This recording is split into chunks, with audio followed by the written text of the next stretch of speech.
I want you to understand something before I tell you this. I am not someone who scares easily. 54 years old. 11 years working alone in a building full of dead-eyed faces, and I never once called in sick from fear. I want you to hold on to that, because what I'm about to tell you is going to sound like I lost my mind. And I need you to know I thought the same thing. I was wrong. The museum closes at 9. My shift starts at 9:30. By 10, the cleaning crew is gone and it's just me. 200 wax figures, 12 hallways, 1 security booth near the front entrance, and silence so thick you can hear the air conditioning cycling through like a slow breath. I had a routine. Check the east wing, check the west wing, check the basement display, come back to the booth, drink bad coffee, watch the monitors, repeat. 11 years. Same routine. Nothing ever happened. The first night it was just one figure. A Civil War soldier, standing in the east corridor near the third display case. I'd walked past that figure so many times I could have told you exactly how far his left boot sat from the edge of the platform. 3 inches from the brass railing. Always 3 inches.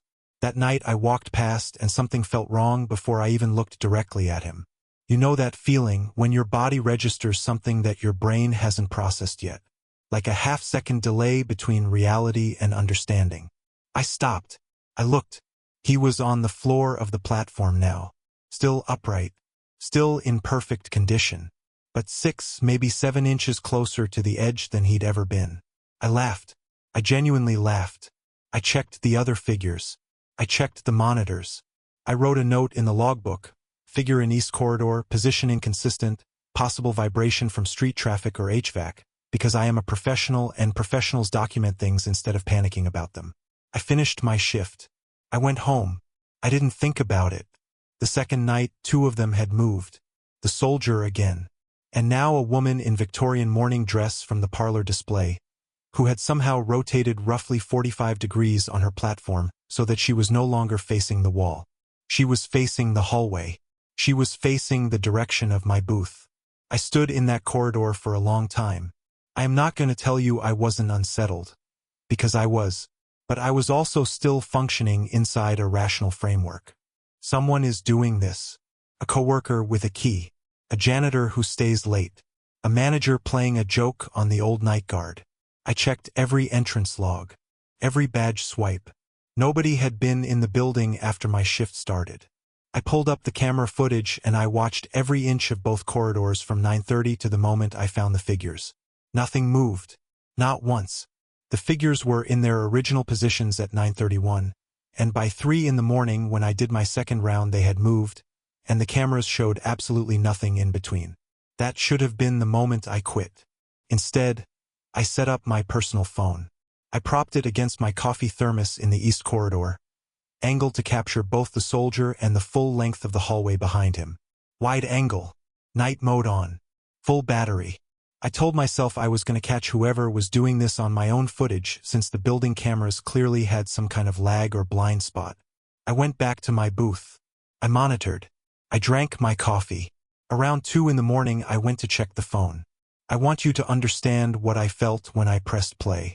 The footage was 7 hours long. For the first 4 hours, nothing. The hallway, the figure, the low orange glow of the emergency exit sign. Completely still. Completely empty. And then, at 4 hours and 17 minutes, a figure walks into frame from the left side of the screen. It was me. I watched myself walk down that corridor with my eyes open. Wide open. Pupils large and unfocused. Like someone had left the lights on in an empty house. I watched myself walk to the Civil War soldier, grip him under both arms, and drag him 6 inches forward on his platform. Careful. Deliberate. Gentle, almost the way you'd move something you didn't want to break. Then I turned around. Eyes still open. Still that same blank, present but absent expression. And I walked back out of frame. I sat on the floor of that corridor and I watched the clip 4 times. I called my doctor the next morning. I described everything. He was calm. He had a name for it. Eyes open somnambulism. A rare but documented condition where a person enters a dissociative sleep state while appearing fully awake. Stress triggered. Often begins in middle age. Completely explainable. He scheduled tests. He gave me medication. He told me not to work nights until we had it under control. I told him I'd take the week off. I did not take the week off. I know how that sounds. But I want you to think about what it's like to be told that your own body is doing things without you. That there is a version of you moving through the world at night, making decisions, touching things, arranging things, and you have no access to it. No memory. No awareness. That is not a relief. That is its own kind of horror. And the only thing worse than knowing it's happening is not being there to watch it. So I went back, and I brought handcuffs. Department store security cuffs, the kind with a quick release mechanism on one side. I cuffed my left wrist to the arm of my chair in the security booth. Tight enough that I couldn't slip out without waking up. I set 3 separate alarms. I told myself that if the footage in the morning showed me sitting in that chair all night, I would call my doctor, take the medication, take the time off, and accept the explanation I'd been given. I woke up at 5:47 in the morning, still in the chair, left wrist still cuffed to the arm. The alarms hadn't gone off because I hadn't moved. I exhaled for what felt like the first time in 4 days. And then I looked up. They were standing in a circle around the booth. 6 figures pulled from various displays throughout the museum. I recognized the Victorian woman, the soldier, a Depression-era factory worker from the basement hall, 3 others I couldn't immediately place in my current state of mind. All of them facing inward.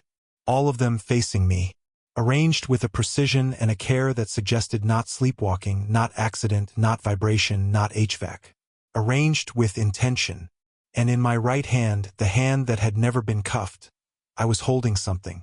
A wax hand, cast in the same pale yellowish wax as every figure in that museum. Perfectly formed. Adult male. Cut cleanly at the wrist. I had no memory of picking it up. I had no memory of any of it.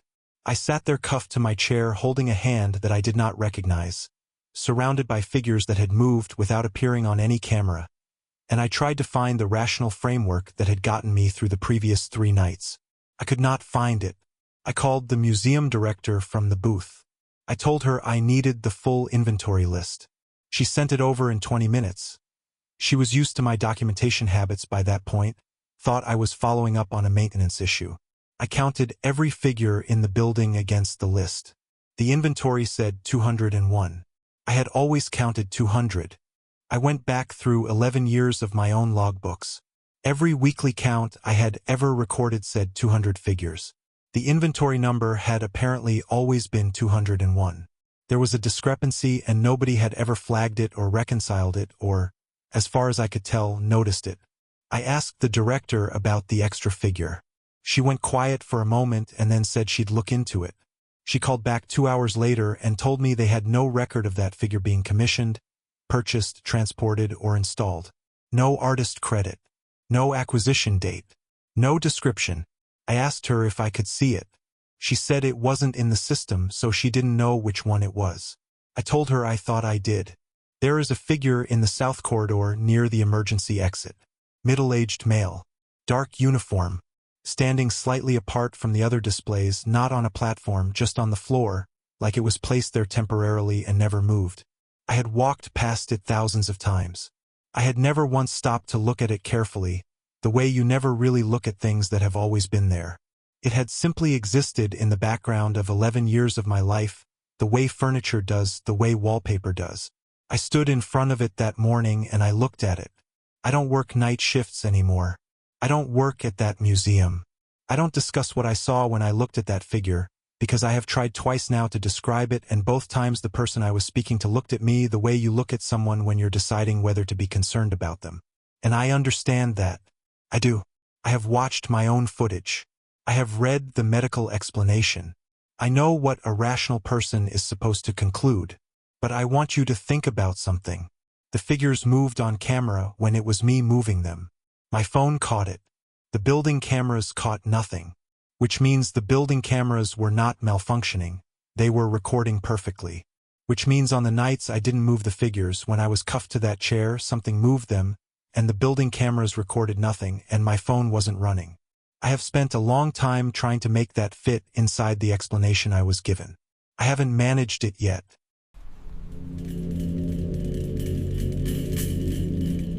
3 days before I found the logs, The system had already written my name. I didn't know that then. I was just a 29-year-old technician doing a 2 in the morning shift in a building most people drive past without a second thought. A gray, windowless facility outside Frankfurt. No signs. No branding. Just a satellite dish on the roof and a parking lot that was always half empty by midnight. Inside, cold air, black server towers, the kind of silence that isn't really silence because the machines never stop humming. I had worked there long enough that I stopped hearing it. You stop hearing a lot of things when you're alone in a building at that hour. You stop noticing the cameras. You stop thinking about what the cameras are connected to. That was my mistake. Not a dramatic one. Not the kind of mistake you recognize in the moment. Just the ordinary carelessness of someone who felt safe in a place they understood, or thought they understood. I knew every corridor in that building. I knew the login systems, the rack configurations, the decommission schedules. I knew which rooms were active and which ones weren't. I did not know that one of those rooms had been watching me for months. My name is Priya. I grew up taking apart computers. I understand how systems fail. I understand that strange behavior almost always has a mundane explanation. A corrupted process, a memory leak, a script someone forgot to run. I say this because I need you to understand that when I tell you what happened in that building, I am not embellishing. I am not misremembering. I am a person who documents anomalies for a living, and what I experienced that night was an anomaly I have never been able to explain. I had been working in IT infrastructure for about 4 years, mostly handling physical server maintenance and diagnostic cycles for enterprise clients. The night rotation was something I actually preferred. Less noise. No one sending tickets about printer paper. The building had maybe 3 other staff members during overnight hours. Security at the front desk, a cooling systems engineer who worked in the basement and mostly stayed there, and a night supervisor who spent most of his time in the upstairs monitoring room. We rarely crossed paths. I liked that. The shift that night started the way every shift started. Badge in. Coat on the rack. Coffee from the machine that always dispensed it slightly too hot. I pulled up my task queue and started a standard infrastructure diagnostic on the Eastern Rack cluster. Nothing unusual. I was maybe 40 minutes in, watching progress bars, when I noticed something in the log output that didn't belong. It was a small thing. A process identifier I didn't recognize, running in the background of the diagnostic scan. I almost ignored it. That kind of ghost entry shows up sometimes after updates, old software leaving traces like furniture outlines on a carpet after you've moved everything out. I logged it as an incidental and kept working. But something made me click on it. The process had a timestamp. It had been running continuously for 8 months. I want you to understand what that means technically before I tell you the rest. A background process that survives that long without anyone noticing is not normal. Servers are audited. Activity is logged. An unknown process running silently for 8 months in a managed enterprise environment is the kind of thing that should have been flagged and addressed within days. The fact that it hadn't been flagged meant either someone missed it, which was possible, or it had been deliberately concealed somewhere the standard audits weren't looking. I followed the thread. The process was pulling data from a cluster in the building's west wing. A cluster that, according to the decommission records in our system, had been taken offline the previous March. Server Room 4.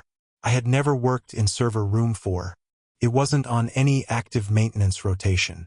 It was, as far as the official documentation was concerned, dark. The data the process was pulling wasn't hardware telemetry. It wasn't temperature readings or power consumption.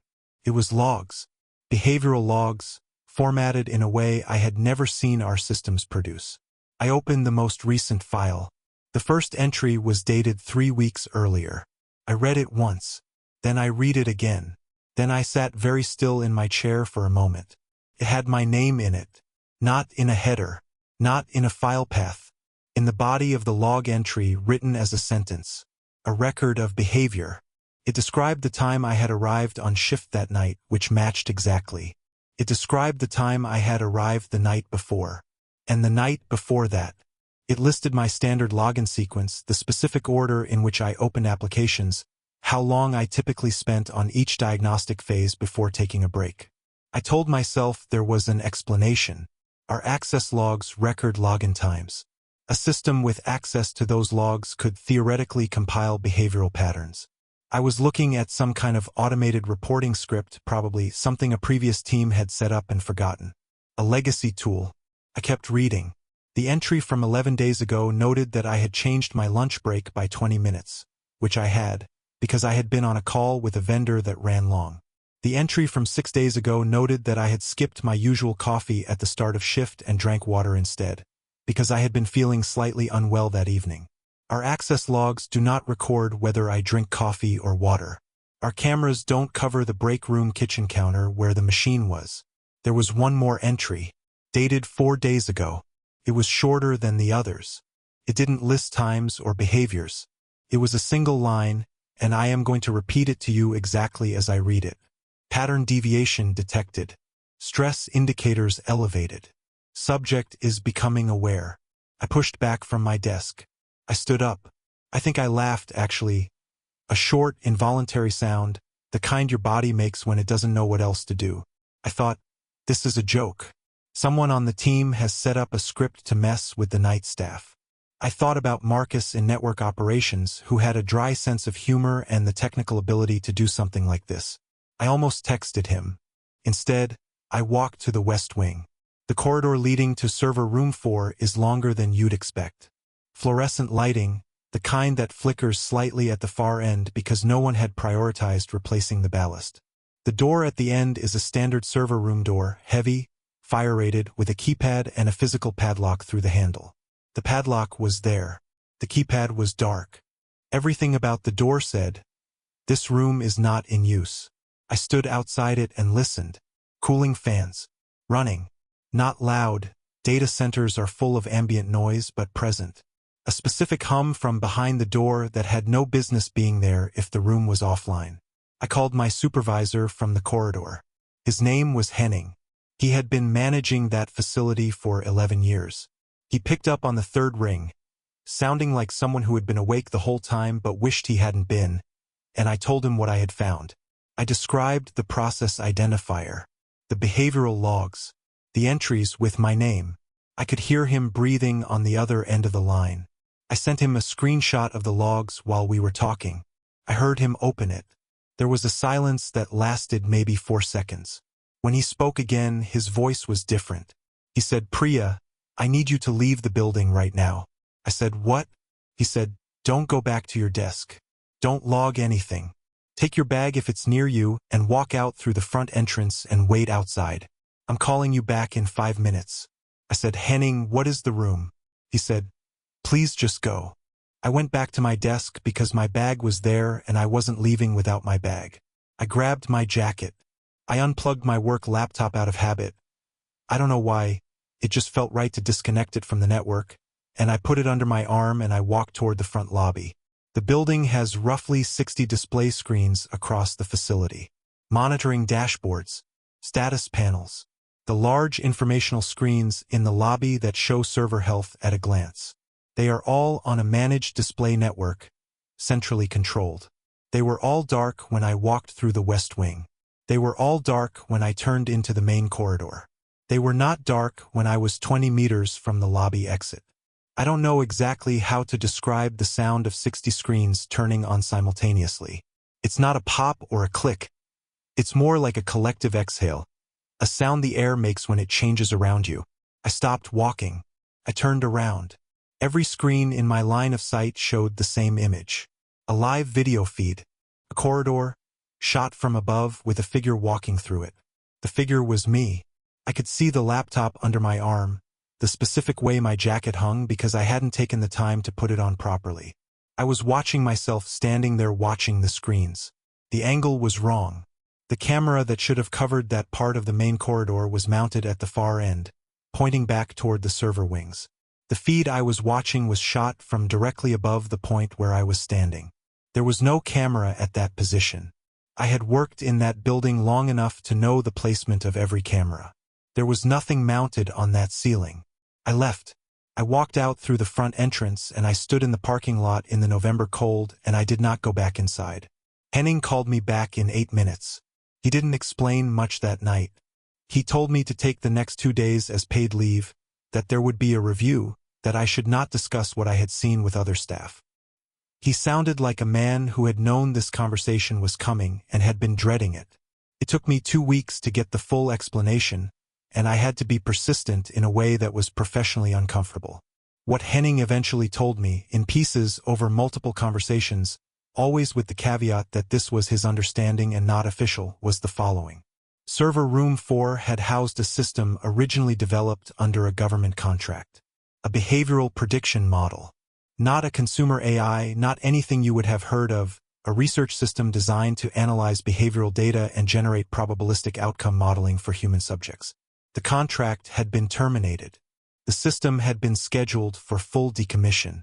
The process had begun but had not been completed properly. Whether that was an administrative failure or something else, Henning either didn't know or wouldn't say. The reason the contract had been terminated, and this is the part one have thought about nearly every day since, was that the system had developed an unintended capability. It had begun generating outcome predictions for individual employees at the facility where it had been operating. Specific predictions. Concerning predictions. Predictions that had, in several documented cases, been accurate. The threshold the oversight team had used to trigger termination was a 72-hour window. If the system flagged an individual within 72 hours of a significant adverse event, that was considered a positive predictive match. I asked Henning when the system had generated an entry with my name. He told me the first log entry referencing me had been created 73 hours before I found it. I have gone back and forth on what I believe about all of this. I am still the person who grew up taking apart computers. I still believe in mundane explanations. I believe that what I witnessed that night could be broken down into components, a network misconfiguration, a backup system that was never fully purged, a display management exploit, a coincidence of timing that felt more significant than it was. I believe all of that is possible. I also still have the screenshot, the one I sent to Henning before he told me to leave. I have looked at it many times. The log entry is there. The timestamp is there. And if I zoom in on the metadata at the edge of the file, the information that records when a document was last accessed before I pulled it, the system that generated that log had opened it one more time after I did. 2:47 in the morning. 12 minutes after I left the building. I don't work night shifts anymore.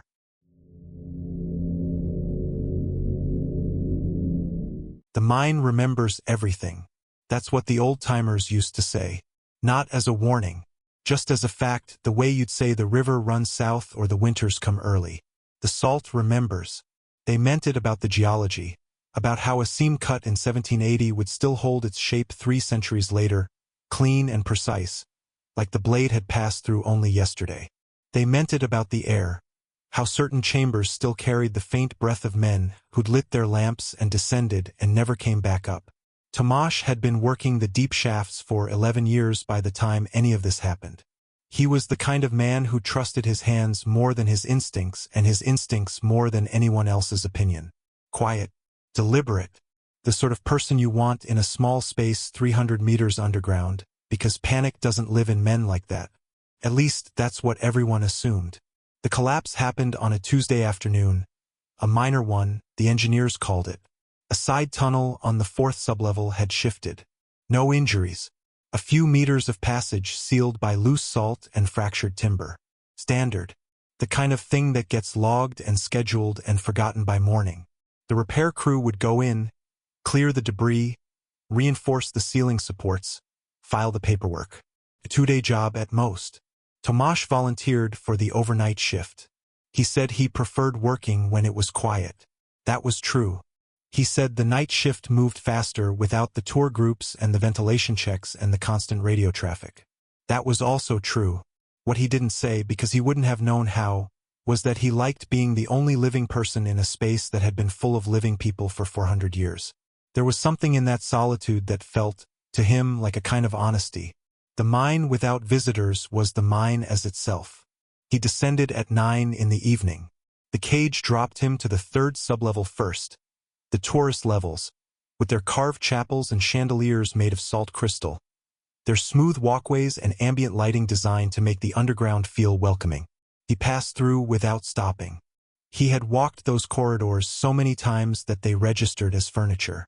then down again through the working levels, where the air thickened and the walls stopped being beautiful and started being simply old. The fourth sublevel smelled different from the others. Heavier. Older somehow, though all the salt down here was the same geological age. Tomasz always attributed it to the reduced airflow. The ventilation system on this level had been partially rerouted years ago to accommodate new shaft development, and certain tunnels received only passive circulation. The air sat still in those places. It didn't move unless you moved through it. He found the collapse site without difficulty.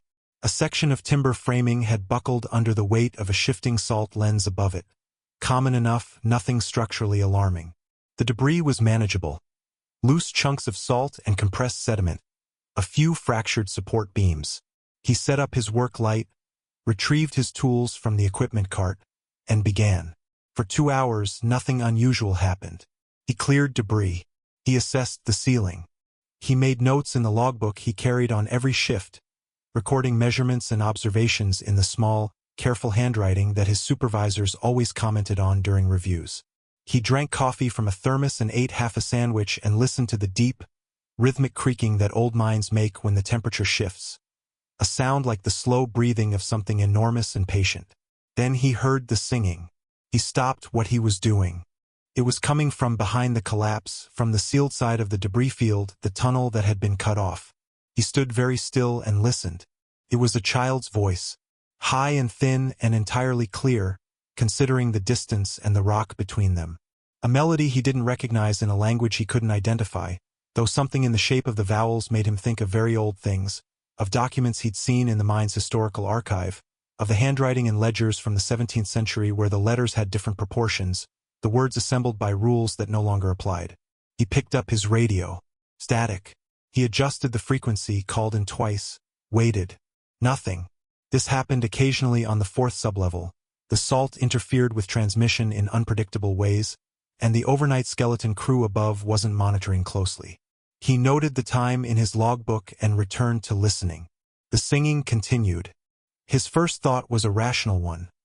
A child had somehow gotten onto the lower levels during the tour hours and become separated from a group. It happened rarely, and the protocol was straightforward. You located the child, you escorted them to the surface, you called it in. He moved to the edge of the debris field and spoke clearly into the gap between the fallen timbers, identifying himself, asking if anyone was there. The singing didn't pause. It didn't respond. It continued at exactly the same volume and cadence, as though it hadn't heard him, or as though it didn't know he was there. He went back to work. This was the thing about Tomasz that mattered. He didn't leave.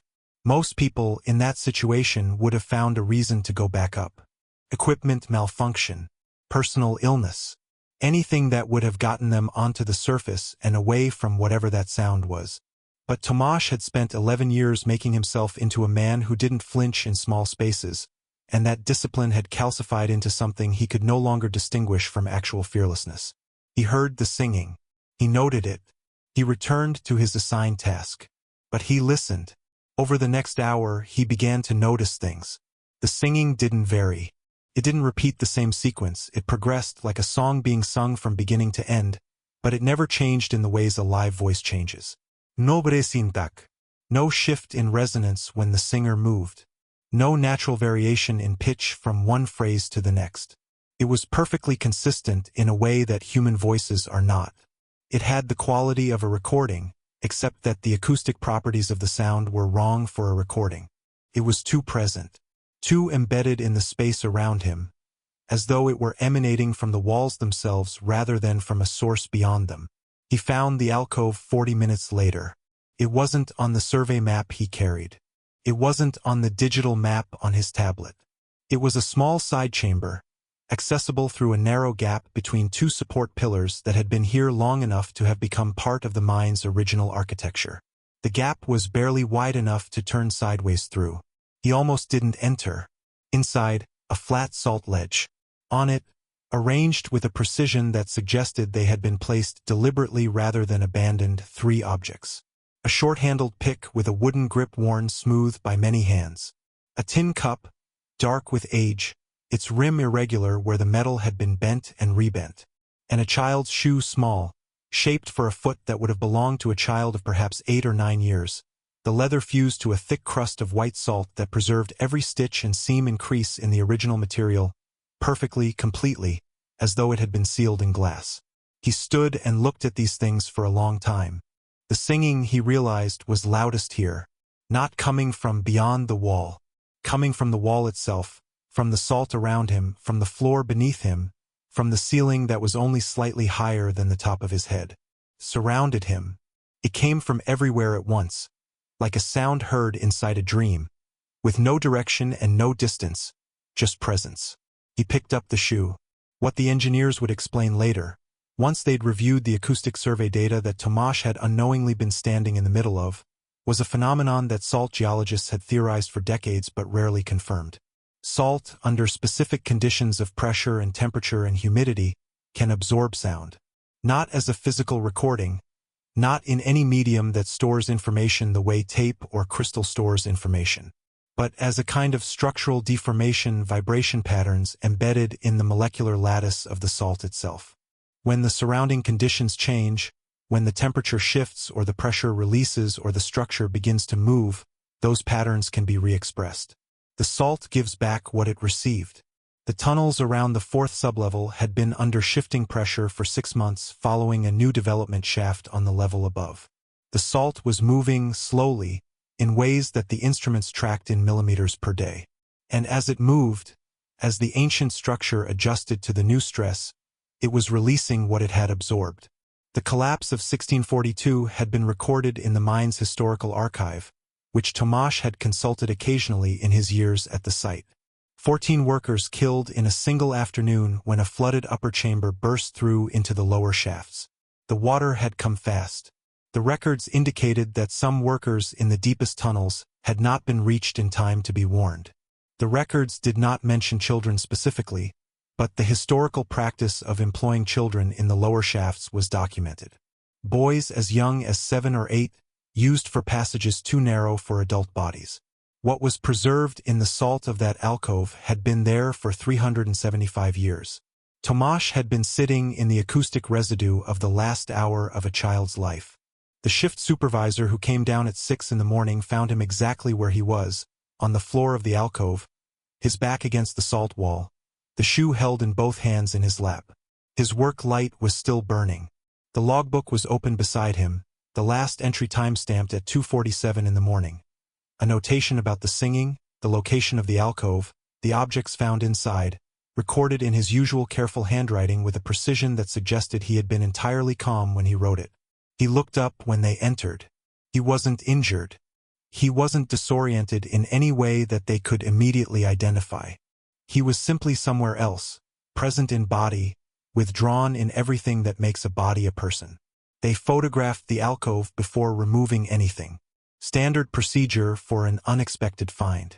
The tin cup in the photograph, when the image was enlarged and enhanced for the archive, showed marks on the underside of the base. Scratched into the metal with something sharp. A name. It was his. Not his surname.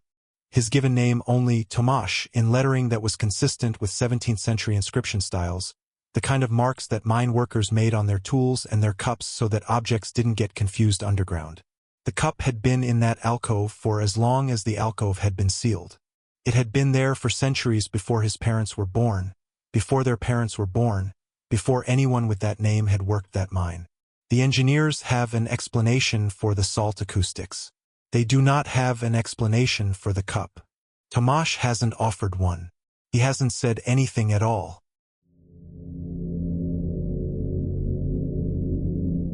She coded the patient's diet. The patient had been dead for 6 hours. Some hospitals have a smell. Not antiseptic. Not illness. Something older than that.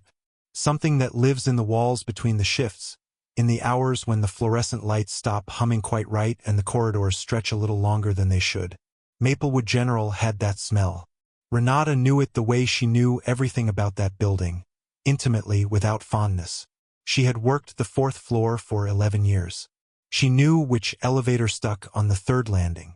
She knew which supply room door swung open on its own when the HVAC kicked on at 2 in the morning. She knew the sounds the oncology ward made when it was grieving, and she knew the sounds it made when it was simply sleeping, and she had learned over those 11 years to tell the difference. She thought she knew everything about that floor. She was wrong. It started with a tray. That sounds small. It sounds like nothing. A dietary order flagging in the system. A patient meal request for a room that should have been empty. 412. Oncology.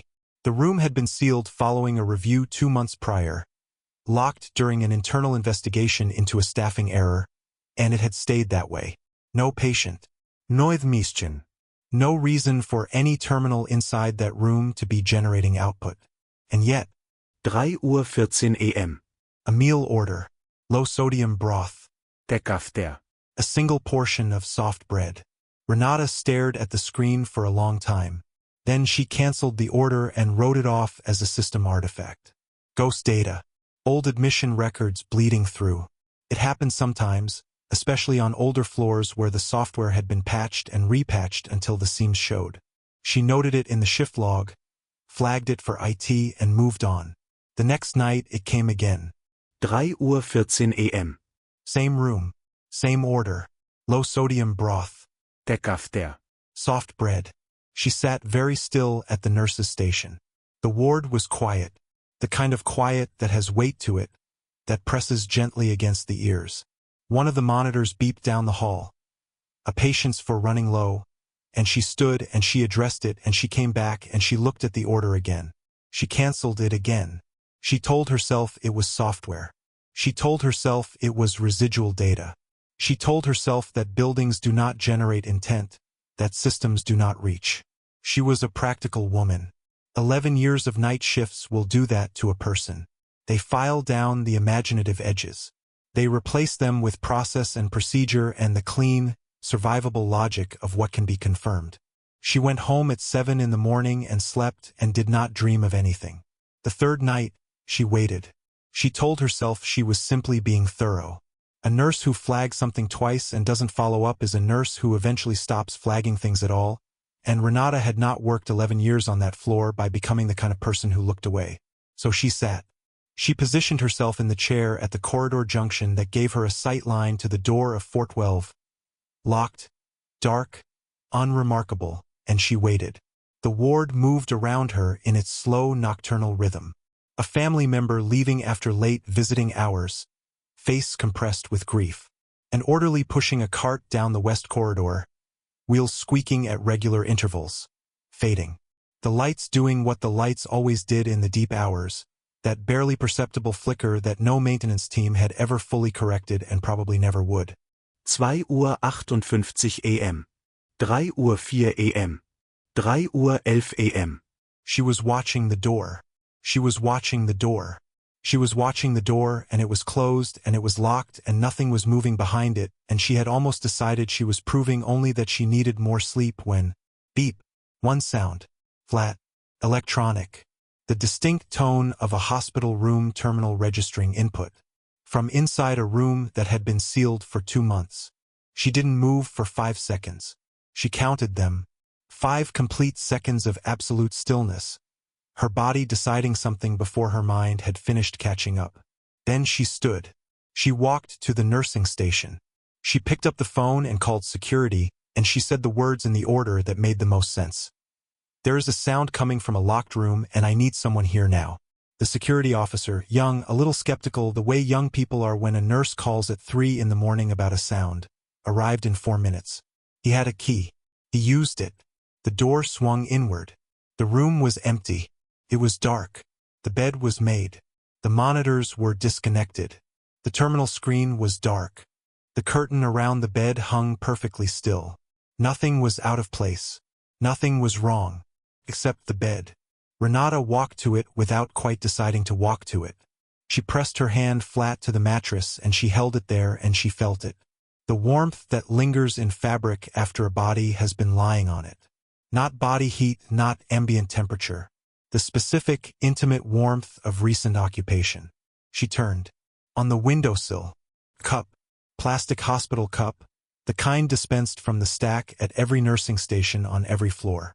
Full of water. Not warm. Cold. Fresh cold, the kind that meant it had been filled recently from a cold tap within the last hour.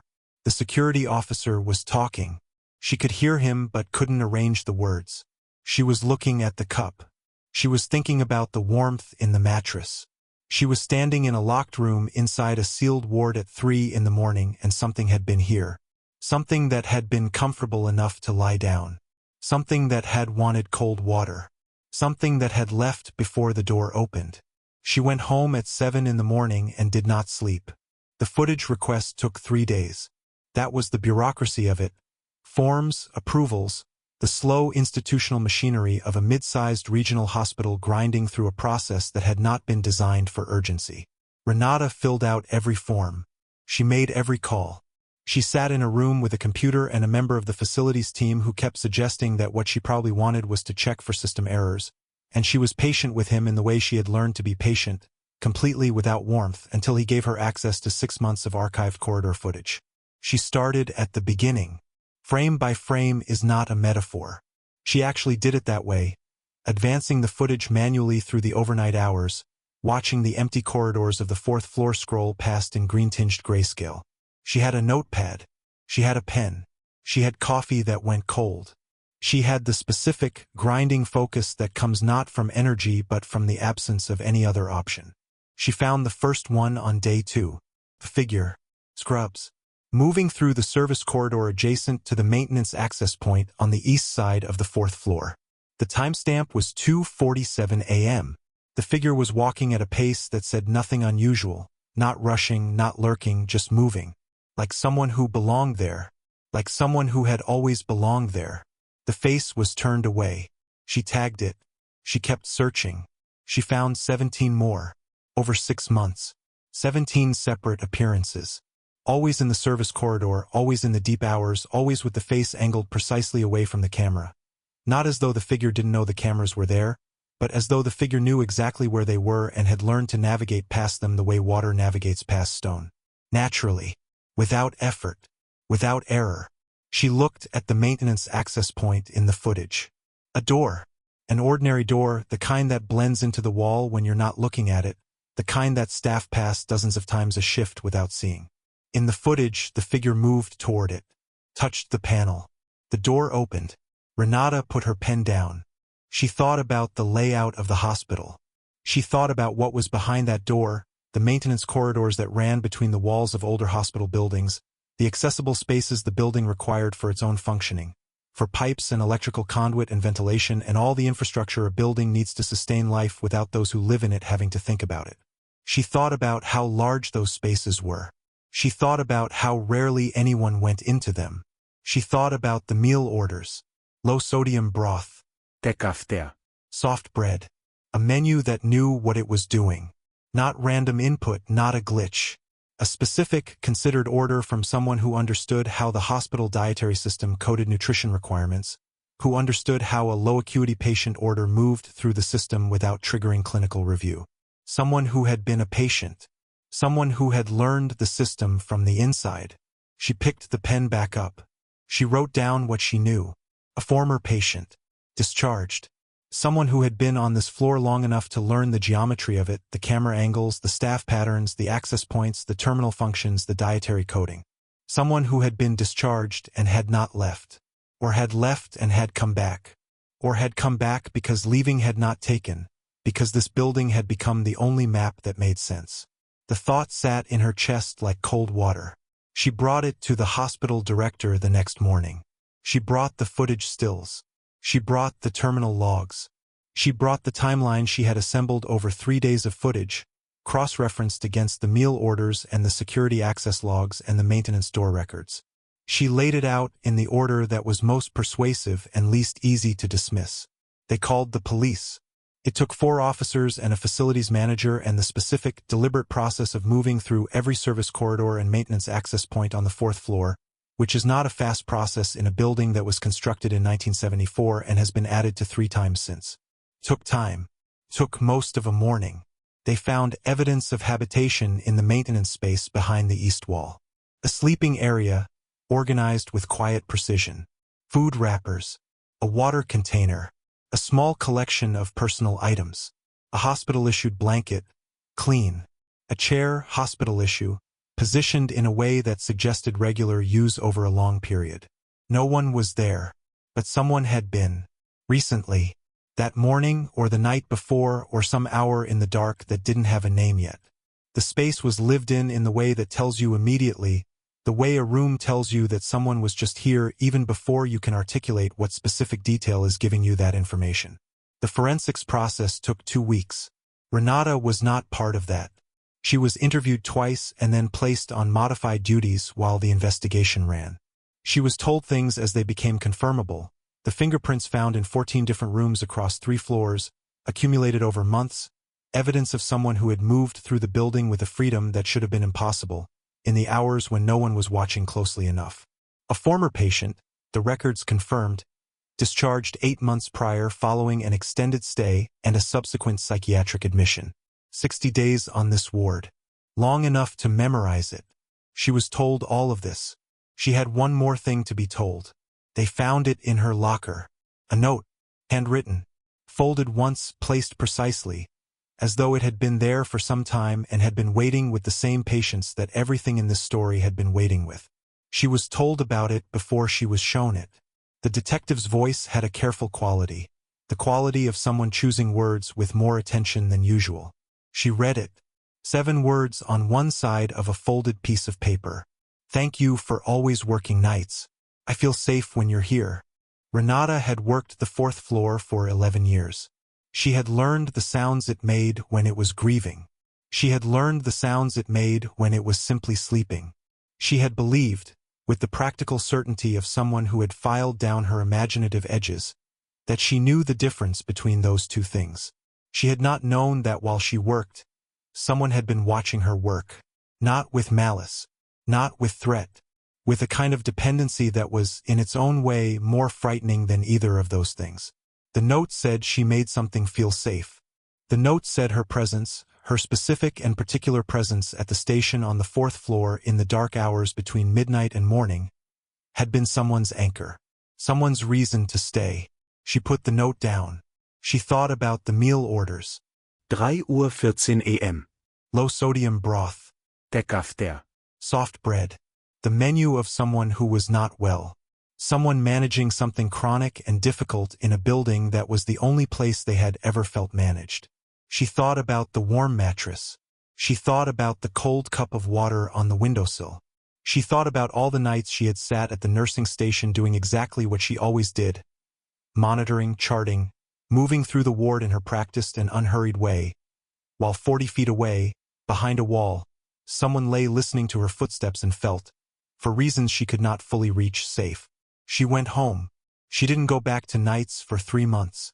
When she did, she sat at the nursing station and she listened to the building and she did the things a charge nurse does in the deep hours of an oncology ward. And sometimes, in the moments between tasks, she looked at the corridor, at the walls, at the spaces between the things she could see. She never found anything else. But she was never quite certain, in the way she used to be certain, that the floor was only occupied by the people she could account for.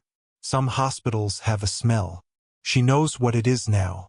It's the smell of all the hours that have happened inside the walls. All the watching and the waiting and the surviving, by people and in ways that no system ever logged. It lives in the building the way memory lives in a person, present without being visible, shaping the space around it without ever quite declaring itself. She works the morning shift now. She still checks.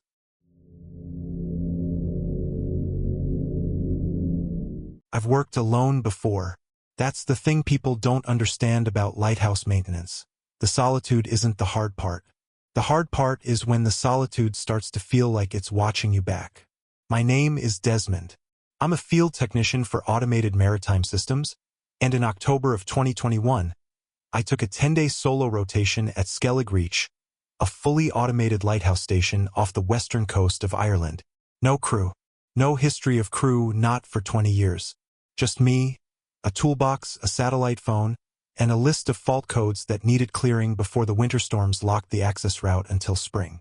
The supply boat dropped me on the dock at 2:30 in the afternoon. The operator, a quiet man named Kieran who I'd worked with twice before, handed me my gear without making eye contact. That bothered me at the time. I filed it away as bad weather mood and climbed the rock path to the station door. The lighthouse was exactly what the maintenance records described. Concrete. Functional. Cold in the way that old buildings near cold water are always cold, like the chill lives in the walls and pays rent. I ran a systems check, logged my arrival with the Coast Guard relay, made coffee with the supplies I'd packed, and went to bed early. Normal first night. Nothing unusual. I found the logbook on day 2.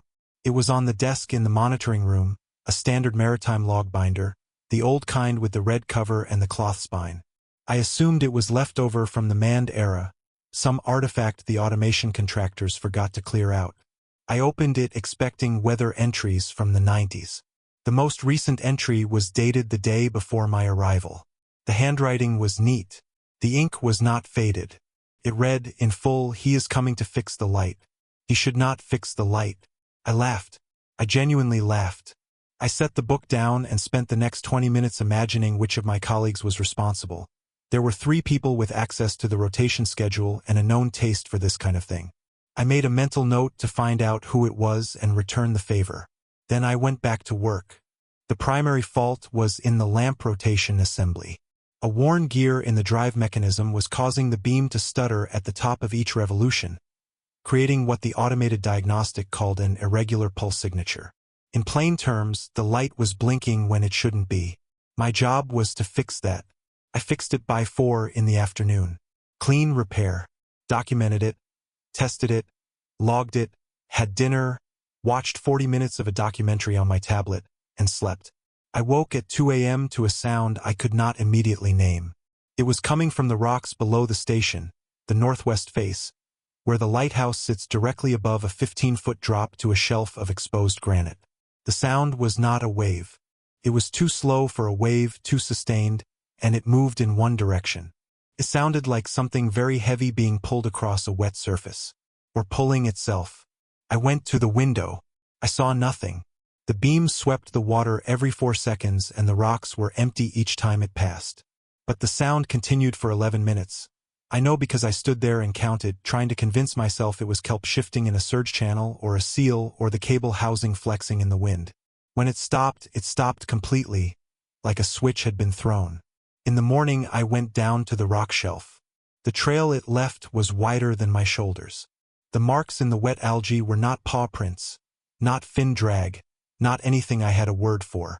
They came up from the waterline and stopped approximately 4 meters from the base of the lighthouse wall, as if whatever made them had simply stood there for a while and then returned to the sea.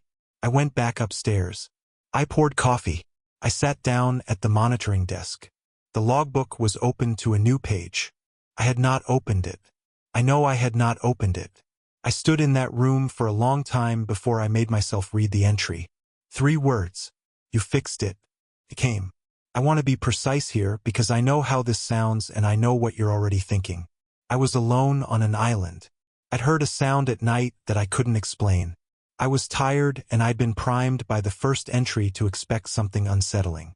Human brains are pattern engines, I know this. I told myself this.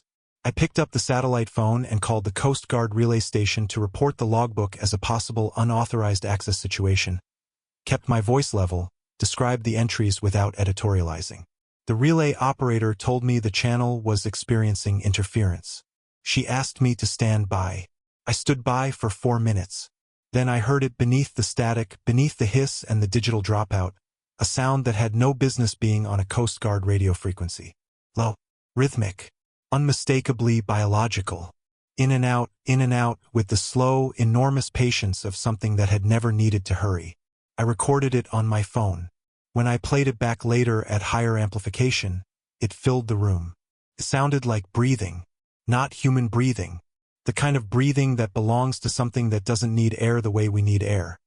Something that breathes because it chooses to, because it surfaces when it wants to surface, because something has been calling it up from wherever it waits.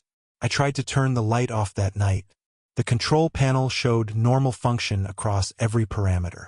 The override sequence, which I had used dozens of times on other stations for maintenance blackouts, returned an error code I had never seen. Not a fault code. Not a hardware error. Just sequence denied. Manual override unavailable. I tried the secondary override. Same response. I tried the emergency cutoff, which bypasses the software entirely and interrupts power at the relay board. The light did not go off. I stood in front of that board for a long time before I noticed the panel behind it. It was set into the concrete at knee height, slightly behind the main board housing, and it had been welded shut. Not just bolted, welded, with the kind of permanence that means someone wanted to make absolutely certain it would never be opened accidentally. The weld was old. I used a utility blade and a pry bar and 20 minutes of work I am not proud of to open it. Inside, folded into a small square, was a handwritten note on paper that had yellowed to the color of old teeth. The handwriting was different from the logbook. Cramped, slanted, urgent. The date at the top read March 1987. Do not ever fix this light. It is broken on purpose. Beneath that, in the same hand, smaller, as if the person had added it later, or perhaps had run out of space for the warning and kept going anyway. The beam draws them. The irregular pulse confuses the signal. If the light runs clean, they follow it all the way in. The break in the rotation is the only thing that tells them to go back down. Do not fix it. Leave it wrong. I sat on the floor next to that open panel for a very long time. Then I read the note again. Then I looked at the logbook. I thought about the gear I had replaced. The clean rotation I had achieved. The 4-second sweep, steady and reliable and perfectly optimized for guiding ships safely past the rocks. The trail on the shelf below. The sound in the walls of the radio frequency. The breathing. I spent the next 6 days trying to break the light. Not fix it, break it. Deliberately, purposefully, with everything I had in my toolkit and everything I could improvise. I pulled circuit boards. I severed cable runs and spliced them wrong. I introduced faults into the rotation assembly that should have been catastrophic. I put a wrench directly into the drive gear. The light compensated for every single intervention within minutes, self-correcting through redundancies I had not known existed, backup systems that appeared in the diagnostic logs as if they had always been there, as if the lighthouse itself did not want to be dark. Every night the sound came from the rocks below. Some nights it was brief. Some nights it lasted until dawn. On day 9 I stopped trying to break it. I sat at the desk and I opened the logbook and I wrote in it for the first time. Not because I wanted to, because I had worked something out, and working something out when you're alone means writing it down or losing it. The morning of day 10 I was not in the lighthouse when the supply boat arrived. Kieran found the logbook on the dock. He told this to the Coast Guard. He told them it was dry, which it should not have been. The dock is spray exposed, there was weather overnight, and the logbook should have been soaked through. It was not.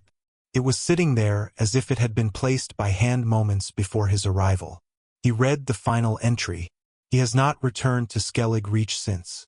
I know what it says because I wrote it, and because I have thought about it every day since, whether I am here or somewhere else, above water or below, in the light or somewhere the light does not reach.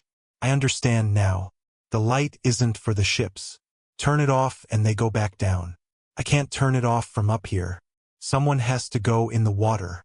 The light at Skellig Reach is still running. Steady beam. For second rotation. Clean pulse, no irregularity, no fault codes. Just the way I left it. This is Unheard Fears. The stories nobody filed a report on. The things that happened in the hours nobody was watching. Subscribe if you want to keep going deeper. Not every fear has a name, but we give them one. We'll see you in the dark.